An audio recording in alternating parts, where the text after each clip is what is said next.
Hey there, welcome back. Thanks for joining me. I'm in the park down the street from my house. It's been a lovely week in Chicago. I thought I wanted to bring you down here to introduce you to something that you may have never experienced before. Okay, hold on. Let's listen. Let's take a listen and see if you can hear it. It kind of feels like, I don't know, like it's electrical, right? Do you hear this noise? Oh, it's dying out right now. It'll come back. The Midwest of the United States has aliens that reside in it. They're called cicadas. Seriously, if you have never heard of a cicada, look it up. It is the most scariest alien creature with wings, right? Makes this crazy noise when there's a collection of all of them. You can't hear anything except for this buzzing. You're like, what is happening? And it feels like an alien attack. I remember the first time I ever, she's getting a little louder. I remember the first time I ever heard of cicadas. I didn't know that they were a thing. And I was riding my bike on this path that goes up to Wisconsin. And it's a beautiful path. It's like full of wildflowers and an umbrella of trees over you, so it's like a tunnel, right? And you're just going for miles, and this noise, like I was caught inside of a computer, right? It was so strange. And I was like, what is happening? Because apparently these little alien bugs only come out every 17 years, right? So it's not a all the time thing, and so when they do, they take over the city. It's insane. If you've never experienced it before, and if you see one of them, if they fly at you, oh my God, it's nuts. It reminds me of the first time I ever saw a cockroach, like a real cockroach, right? I grew up in the Northeast. We didn't have real cockroaches. I was down, I think I was 15 or 16, down in the barrios of Miami partying with some friends. And I went into the bathroom, and this freaking cockroach that was like this big, I swear to God, landed, fell from the ceiling. I freaked, just the same as I do every time I see a cicada. Oh, see, it's now super quiet. It's so weird. How are you doing, my friend? Hi, myself. Well, it's been a doozy of a week.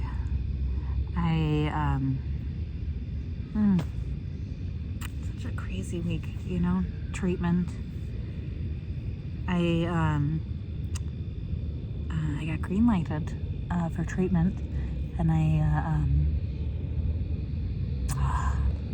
God, I breathed such a sigh of relief.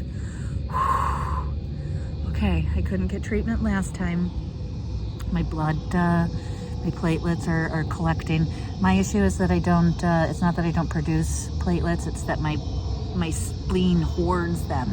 And then on top of that, I'm having bone marrow production issues. So I was really surprised that I got green lighted, to be honest, because God, my bones ache. Oh, they ache like a motherfucker. And I can always tell when my platelets are low or when I have problems with my red blood numbers, because oh man, it just aches. It kind of it makes me think, I imagine what arthritis probably feels like. I remember when I was little, on my grandma's farm, she used to whimper at night because she was in so much pain from her arthritis. So when my bones start aching, I think of her because I'm whimpering too. But yeah, surprisingly, they green lighted me, and I checked myself into the hospital, and we started all the pre-drugs, and I woke up in the morning, and I was like, all right, gotta get your game on.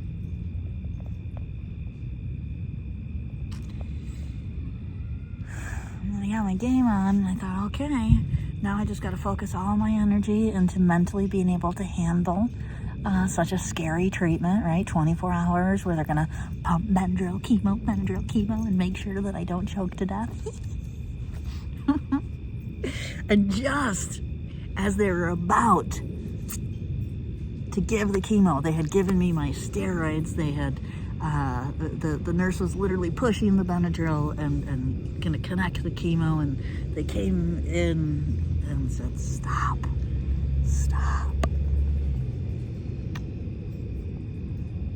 Her blood work just came back and it cratered overnight.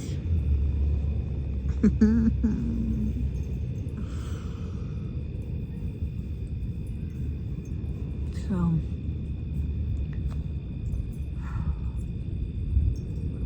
and get chemo again.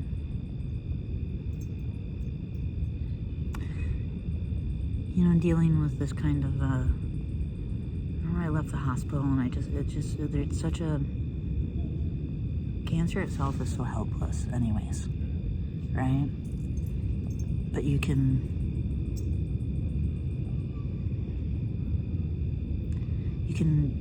manage your mind.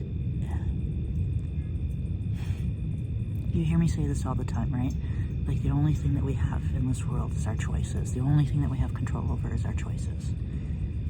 You know, it's how do we react to something? How do we accept something? It's the only thing. But this is the thing, when things like this happen, where your body is just too beat up to be able to do what it needs to do. That is helpless.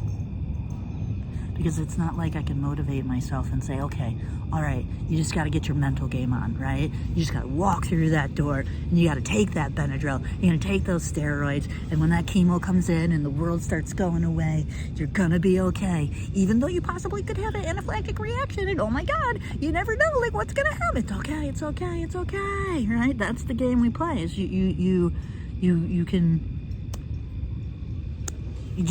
work on your mental game, you work on your emotional game, and you work on your physical game as much as you can. Not always is it our choice, right? I have a lovely friend that I love visiting, and I keep telling him, like, I am never visiting when your family is here because they use me as a baton to beat him up. You know, I'll show up and they'll be like, look, Fozzie, Nicole is out on her bicycle. Look, he's out on going for a walk. And I'm like, oh, you need to do it too. And I'm like, oh, it's not always an option. And I think that this week, you know, I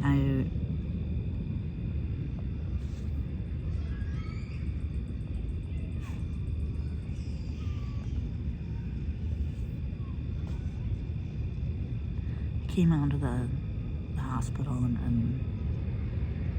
I came home and I used the tools that I developed, right? I berated myself until I got on my bicycle, and I was like, I don't care if you just ride around in circles. You are not gonna sit in this chair, and you're not gonna let this motherfucker put you down so that you can't see one foot in front of another, right? For right here, right now, you've got to keep moving. Got to keep going forward. It's the only thing that we can do. But when it doesn't make a difference, right? It's that helplessness, that lack of control.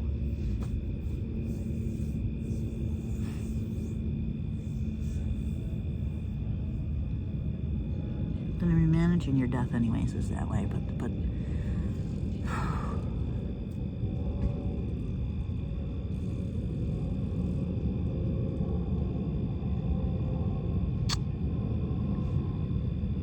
so this week I chose to shoot rainbows, as I do.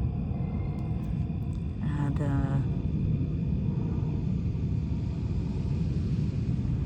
honestly, I've been walking and riding my bike around in circles. So one thing that I love about the city is that my brain needs things. It's in normal times.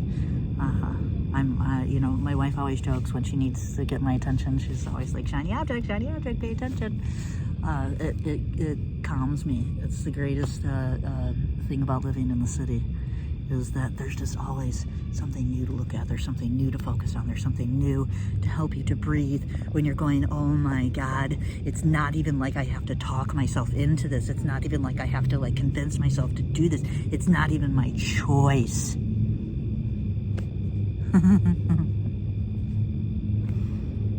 But what isn't my choice? The things I can control is what I do with the time. So this week,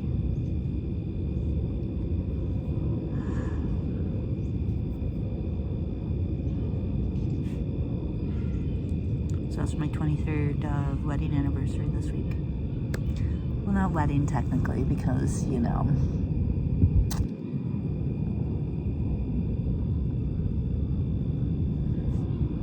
Christian cults won't let us get married for so long. So 23 years since we've been together.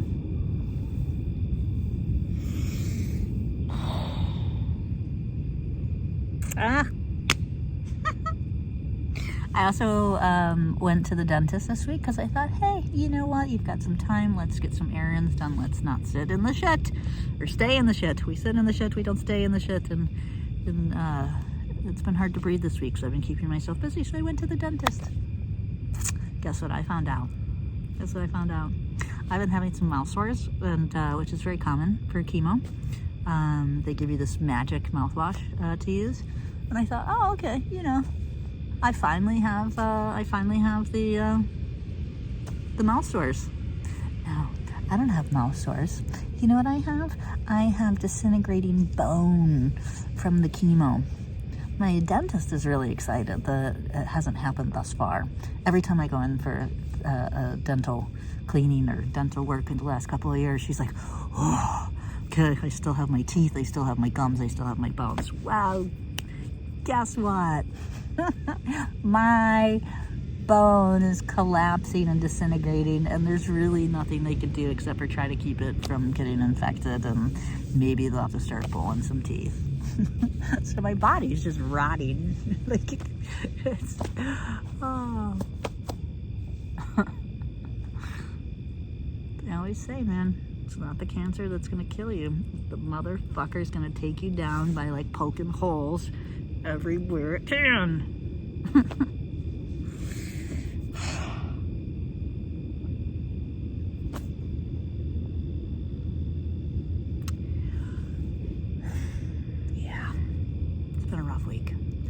A lot of tears, a lot of staring at walls.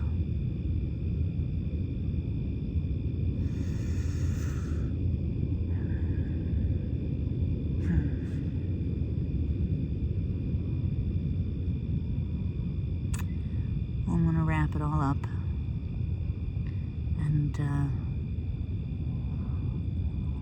I'm heading out for my road trip.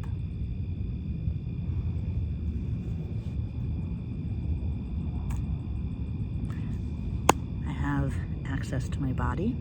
It's functioning, even if it is disintegrating. I have a dear friend that we have planned out an amazing week together. I'm super, super excited, and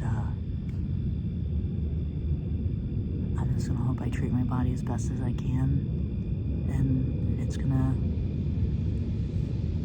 heal itself. So when I come back, I'll get treatment.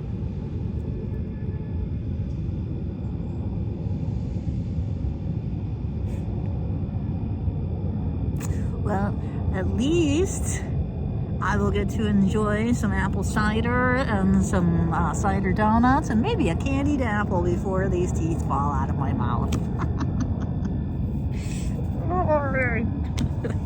Fuck, what more can come, right?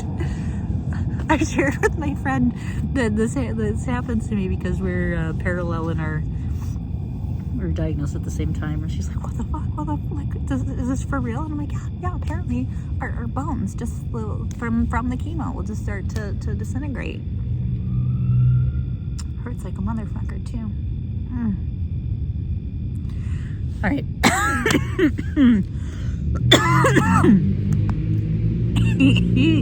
That infection is doing better though. I know that sounds horrible, but that is doing better. All right, well, I am going to show you tons of pictures. I am super excited. You know, the good thing about not getting treatment for 2 cycles in a row is that my body is in the best possible condition it can be in. It's been years since I have gone 2 cycles a month without treatment.